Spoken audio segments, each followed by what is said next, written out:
Hello, नमस्कार दोस्तों, आप सभी का स्वागत है आपके अपने यूट्यूब चैनल AV97 क्लासेज में। आज की इस वीडियो में हम सिंधु सभ्यता के स्थलों के बारे में हम अध्ययन कर रहे हैं। आज की इस वीडियो में हम मोहनजोदड़ो से संबंधित अध्ययन करेंगे।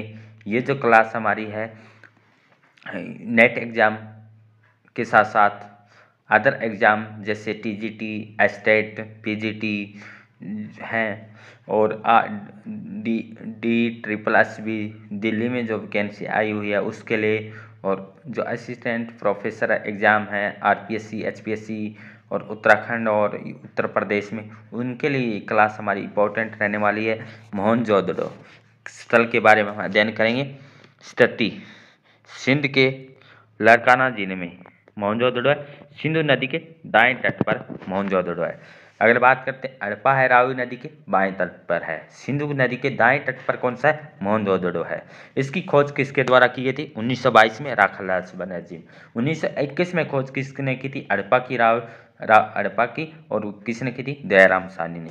1922 से 27 तक राखालदास बनर्जी ने उत्खनन किया था। खोज और उत्खनन, खोज की थी राखालदास। 1922 से 27 मार्शल और उनके साथियों ने किया था। 1927 से 1931 तक JH मैक ने 1963 में J डेल्स ने उत्खनन भी किया था।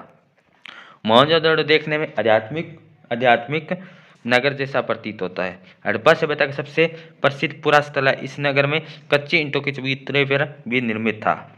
उपनाम क्या है? मुंहों का बाटा, मृतकों का टीला, इस मोहनजोदड़ो को कहा जाता है। स्तूपों का शहर मोहनजोदड़ो को, रेगिस्तान का बगीचा भी मोहनजोदड़ो को, सिंध का बाग मोहनजोदड़ो को।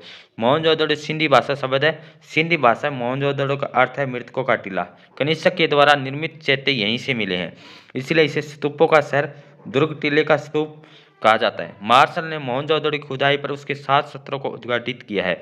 यह वही नगर था जहाँ बाढ़ के कारण 7 बार उजड़ा और 7 बार बसा था, वो था मोहनजोदड़ो। तो यहाँ से जो फैक्ट है वो जरूर क्वेश्चन बन सकते उपनाम से और क्या विशेषता है। मोहनजोदड़ो से महत्वपूर्ण साक्ष्य। मोहनजोदड़ो से यूनिफॉर्म प्रतीक वाले 2 चांदी की मोहर मिली है। मोहनजोदड़ो से यूनिफॉर्म प्रतीक वाली 2 चांदी की मोहर मिली है। यहाँ से सिंधु सभ्यता का सबसे अधिक भारी बटखरा भी मिला है।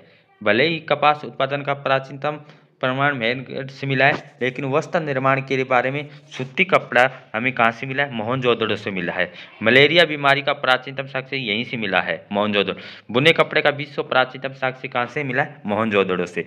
एक मोहर पर सुमेरियन नार्व का चित्रकन हमें मोहनजोदड़ो से मिलता है। चांदी का प्राचीनतम साक्ष्य मोहनजोदड़ो से मिला है। चांदी की कलश और शिलाजीत भी हमें मोहनजोदड़ो से। अन्नागार भी हमें मोहनजोदड़ो से मिले हैं। सबसे बड़ी इमारती संरचना थी 20 खंभों वाला सभा भवन।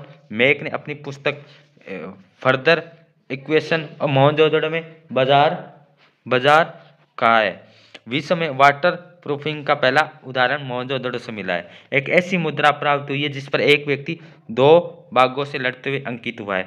मोहनजोदड़ो के मृदभांड में कांच के समान औपकारी ग्लेजिंग भी की गई है। विश्व में औपकारी का पहला प्रमाण हमें मोहनजोदड़ो से मिला है।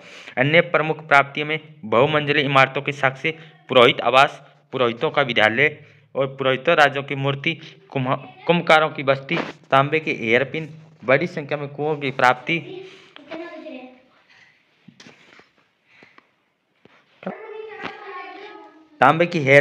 बड़ी संख्या में कुओं की प्राप्ति और 2000 आवास गृह, 700 कुएं, 8 कक्षों वाला स्नानागार अभिलेख, कुम्भकार के 6 ईंट के भट्टे, कांस्य की लकड़ी, कांस्य कुल्हाड़ी, कांस्य के नर्तकी जो डांसिंग गर्ल्स, पशुपति की मुहूर, वृत्त स्नानागार हमें कहाँ से मिले? मोहनजोदड़ो से।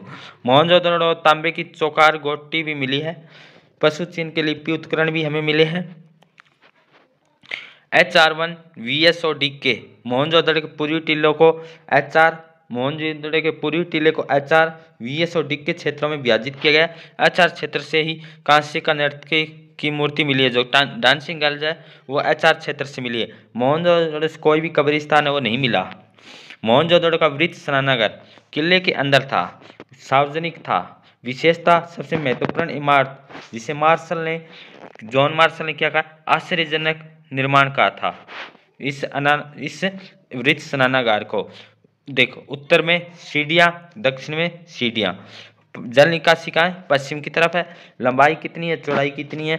14.5 गुना 7 गुना 2.4 मीटर लंबाई, चौड़ाई, गहराई है। स्नानागार में प्रवेश हेतु उत्तर, दक्षिण, पूर्व में प्रवेश द्वार बने थे। स्नानागार करने के लिए उत्तर और दक्षिण और पूर्व में प्रवेश द्वार बने हुए थे। जलाशय की फर्श की ईंटों की बनी हुई थी। फर्श की जुड़ाई बिटमुन और जिप्सम से की गई थी। स्नानागार उतरने के लिए उत्तर और दक्षिण सीढ़ियां बनाई गई थी। जल निकासी दक्षिण पश्चिम में थी।